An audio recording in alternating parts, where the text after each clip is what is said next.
So after doing the concept of normal resident, now we are going to start with the concept of domestic territory. For that, we are going to know about domestic income. We are generally interested, or government is generally interested in finding out national income and in finding out domestic income. Both are different concepts. So what is domestic income? Bete, domestic income is the sum total of factor incomes. Okay? But which factor incomes generated within domestic territory of a country during an accounting year? So like in national income, we used to take the sum total of factor incomes earned by the normal residents of the country, right? In domestic income, we take the sum total of factor incomes generated within the domestic territory of a country during an accounting year. जब हम बेटे national income estimate करते हैं, हम सिर्फ एक चीज mind में रखते हैं, हमने वो फैक्टर इनकम लेनी है जो नॉर्मल रेजिडेंट्स जनरेट करते हैं. कहाँ जनरेट करते हैं उससे हमें कोई लेना देना नहीं है.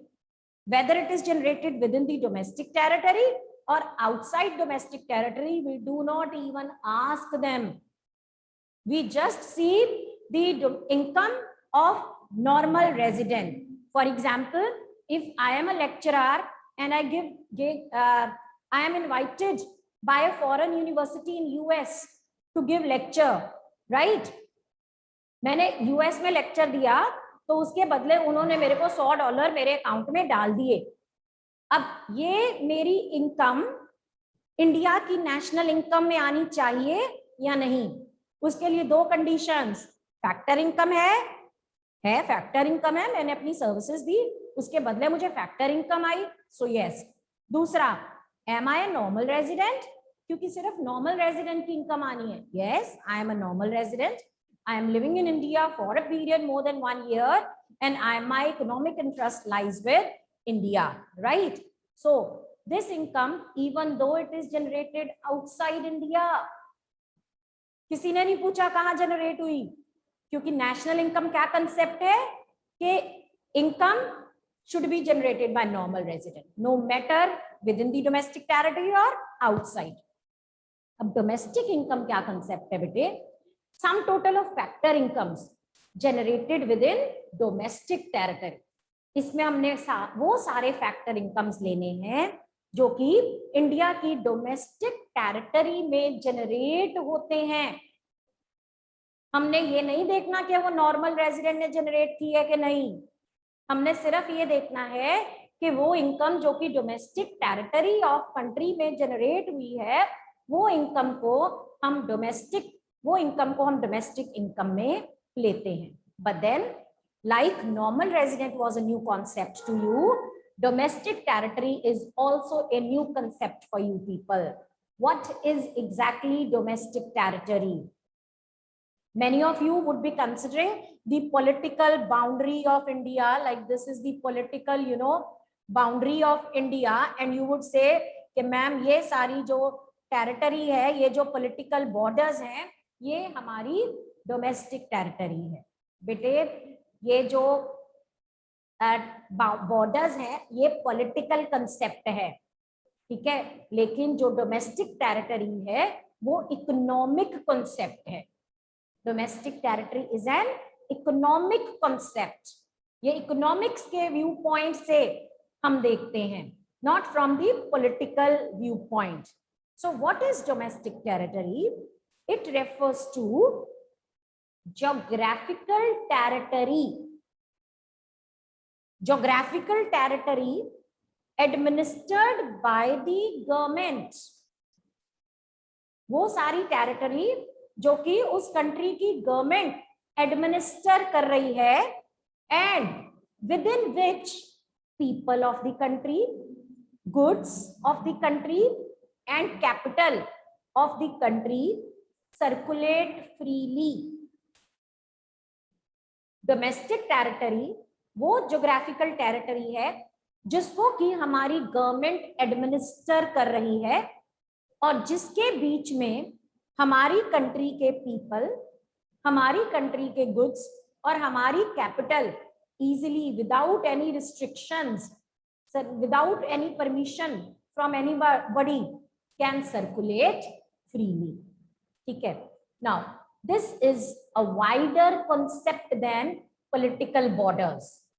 Political borders में हमारे ये सारी ये स्टेट्स, इंडिया की स्टेट्स और जो इंडिया की यूनियन टेरिटरीज हैं वो आ जाती हैं. ठीक है. सारा एरिया जो हमारी कंट्री के बीच में है जिसमें सारी हमारी स्टेट्स और हमारी यूनियन टेरिटरीज हैं वो पॉलिटिकल बाउंड्री कहलाती हैं. लेकिन domestic territory is a wider concept. तो इसमें और क्या क्या आता है? Firstly domestic territory includes, number 1, it does include political borders. ठीक है. इसमें पॉलिटिकल बॉर्डर्स तो आते ही आते हैं जो कि इंक्लूडिंग आवर टेरिटोरियल वाटर्स. ठीक है. एक हमारा लैंड प्लस वाटर जो कि इंडिया की टेरिटरी के बीच में आता है. इसके अलावा बेटे हमारी कंट्री से जो शिप्स, जो एयरक्राफ्ट्स जो कि हमारी कंट्री के नॉर्मल रेजिडेंट्स ऑपरेट कर रहे हैं, और आपको पता है बेटे शिप अपनी सर्विसेज दूर किसी और कंट्री में जाके देती है, इसी तरह एयरक्राफ्ट जो निकलता है वो रेस्ट ऑफ द वर्ल्ड में अपनी ट्रेवल करता है. ठीक है. तो ये जो शिप्स और एयरक्राफ्ट्स हैं वो किसकी टेरिटरी में आने चाहिए? अगर एक एयरक्राफ्ट इंडिया से जापान लैंड करता है, शिप इंडिया से यूके जाती है, तो वो जो फैक्टर इनकम जनरेट कर रही है, एक शिप ने एक ट्रिप लगाया तो इसने 100 करोड़ रुपए कमाए, वो 100 करोड़ रुपए किसकी डोमेस्टिक इनकम में आने चाहिए? इंडिया की या यूके की? इंडिया की आनी चाहिए. क्यों आने चाहिए? क्योंकि ये जो शिप्स हैं, ये जो एयरक्राफ्ट्स हैं वो इंडियन टेरिटरी में से निकले हैं और उनको इंडियन रेजिडेंट्स ऑपरेट कर रहे हैं, तो वो इंडिया की डोमेस्टिक टेरिटरी का हिस्सा माना जाएगा. ठीक है. ये पॉलिटिकल बाउंड्री में ये कॉन्सेप्ट नहीं आता. पॉलिटिकल बाउंड्री में क्या आता है? सिर्फ आपकी स्टेट्स, आपकी यूनियन टेरिटरीज और टेरिटोरियल वाटर. लेकिन अब फैक्टर इनकम तो शिप्स और एयरक्राफ्ट्स भी अर्न करती हैं. ठीक है. तो ships, aircrafts which are owned by the normal residents, वो जो इनकम वो किसकी टेरिटरी है? वो इंडिया की डोमेस्टिक टेरिटरी में आती है. ठीक है. थर्ड पॉइंट बेटे, embassies. You know what are embassies? Anyone can answer? Your mics are on. What are embassies? आपको बेटे अगर फॉरेन ट्रिप लगाना है, ठीक है, लेट अस से आपको कनाडा जाना है, तो आपको कैनेडियन एम्बेसी से परमिशन लेनी पड़ेगी, जिसको हम वीजा भी कहते हैं. क्योंकि people can move from one country to another, but then there are certain restrictions on their movement. Some people want to go out for tourism purpose, some people want to go to settle over there, some people want to go for education purpose. So you need to obtain permission for that particular country where you are going. तो अगर आपको Canada जाना है तो आपको Canadian government की permission लेनी पड़ेगी. तो ऑब्वियसली कैनेडियन गवर्नमेंट से परमिशन लेने के लिए आप कनाडा तो जा ही नहीं सकते. परमिशन तो कैनेडियन गवर्नमेंट से लेनी कि कनाडा में जा सकें कि नहीं. तो आपका काम आसान करने के लिए हर कंट्री ने, ऑलमोस्ट हर कंट्रीज में अपने ऑफिसेस बनाए हुए हैं, अपने रिप्रेजेंटेटिव्स अलग अलग कंट्रीज में भेजे हुए हैं. उनको हम कहते हैं एम्बेसीज. ये लोग डिसाइड करते हैं, ये कैनेडियन गवर्नमेंट के ऑफिशियल्स हैं जो कि इंडिया में, दिल्ली में उन्होंने अपनी एम्बेसी, कैनेडियन एम्बेसी बनाई हुई है. तो कल को अगर आपको कनाडा जाना है तो आप कैनेडियन एम्बेसी में जाके इनसे परमिशन ले सकते हैं. ठीक है.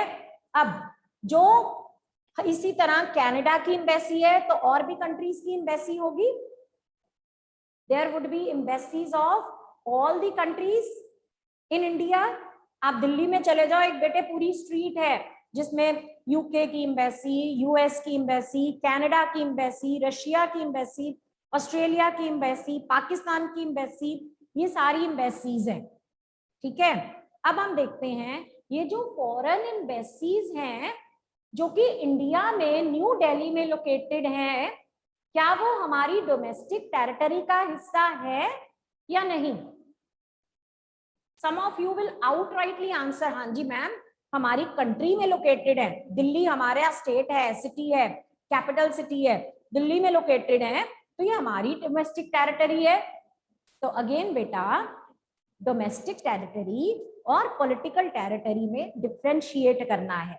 ये हमारी पॉलिटिकल टेरिटरी तो है क्योंकि दिल्ली में है और दिल्ली हमारी पॉलिटिकल बाउंड्री का हिस्सा है.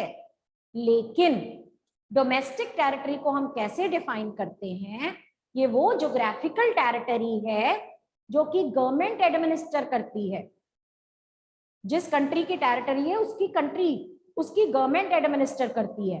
तो यूके एम्बेसी और यूएस और कैनेडियन एम्बेसी में क्या गवर्नमेंट ऑफ इंडिया के ऑफिशियल्स हैं? यस और नो? किसके ऑफिशियल्स हैं? इंडिया इसको administer, Indian government. Is government of India administering UK और US embassy? Kanubai is saying no. Who, all of you who agree with her, raise your hands. My question is, Canadian embassy located in New Delhi, is it administered by government of India? If your answer is no, raise your hand. Till now only Sukhman Jyot has raised her hand. Okay. So 8 participants agree. Rest I don't know whether they are listening or they are unsure. So bete, no, it is not administered by government of India. It is administered by whom? It is administered by Canadian government. और क्या Canadian embassy में हमारे लोग, Indians और Indian goods और Indian capital easily circulate हो सकती है? नहीं हो सकती है ना, क्योंकि उसके ऊपर हमारा कोई, वो कैनेडियन है, कैनेडियन गवर्नमेंट उसको एडमिनिस्टर कर रही है. कनाडा के पीपल, गुड्स और कैपिटल फ्रीली सर्कुलेट होंगी. इसका मतलब Canadian embassy located in new Delhi is not the part of domestic territory of India. So which means my point was foreign embassies and consulates. Consulates क्या होते हैं बेटे? Officers जो हमने ऑफिसेस जो डिप्लोमेट्स के लिए, इंडियन डिप्लोमेट यूएस गया हुआ है, वहां पे उसका ऑफिस जो है that will be called as consulate. ठीक है. And military establishments of country located abroad. अब लेट अस से जिस तरह से कैनेडियन एम्बेसी इंडिया में लोकेटेड है, उसी तरह से इंडियन एम्बेसी भी कनाडा में लोकेटेड होगी, ऑस्ट्रेलिया में भी लोकेटेड होगी, यूएस में भी लोकेटेड होगी. ये सारे ट्रायंगल्स क्या शो कर रहे हैं? Indian embassy. तो इसमें this is administered by government of US और government of India. Those who feel that Indian embassies in US, Canada or Australia are administered by government of India, raise your hands.